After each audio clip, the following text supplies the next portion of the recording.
Hello my beautiful people, অনেকদিন পরে mini vlog নিয়ে চলে এসেছি। And good morning guys. সকাল সকাল ঘুম থেকে উঠে কি খাবো বুঝতে পারছিলাম না, তাই আমি আর সুমনা মিলে চাউমিন বানিয়ে নিই। সো চাউমিনটা দেখতে ঠিক এরকম হয়েছিল আর খেতেও খুব ভালো হয়েছিল। যেহেতু আমরা নতুন রুমে শিফট করেছি তাই আমাদের কিছুই ঠিকঠাক গোছানো নেই। আমি খেয়ে দিয়ে নিয়ে ঘরটা একটু গোছাচ্ছিলাম আর সুমনা ওদিকে লাঞ্চের ব্যবস্থা করছিল। বিকেলবেলা রেডি হয়ে একটু বেরিয়ে পড়েছিলাম, কিছু জিনিস কেনাকাটি করছিল আর একটু ভাবলাম চারপাশটা ঘুরে দেখি। সো সুমনা বেরিয়েই পাগলামি শুরু করে দিয়েছিল, রাস্তায় বেরিয়েও চাবি টাবি সব ফেলে দিচ্ছিল। বাইরের ওয়েদারটা সেদিন খুব ভালো ছিল, আকাশটা খুবই সুন্দর লাগছিল, খুবই সুন্দর লাগছিল।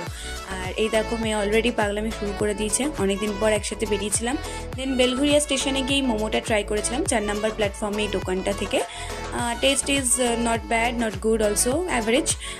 দেন মোমো খাওয়ার পর একটু চাও ট্রাই করে নিয়েছিলাম। চাটা খুব ভালো ছিল খেতে, সাথে বিস্কিটও নিয়ে নিয়েছিলাম আর ফেরার সময় ভুট্টা খেয়েছিলাম। তো দেখা হচ্ছে নেক্সট মিনি ব্লগে, টাটা।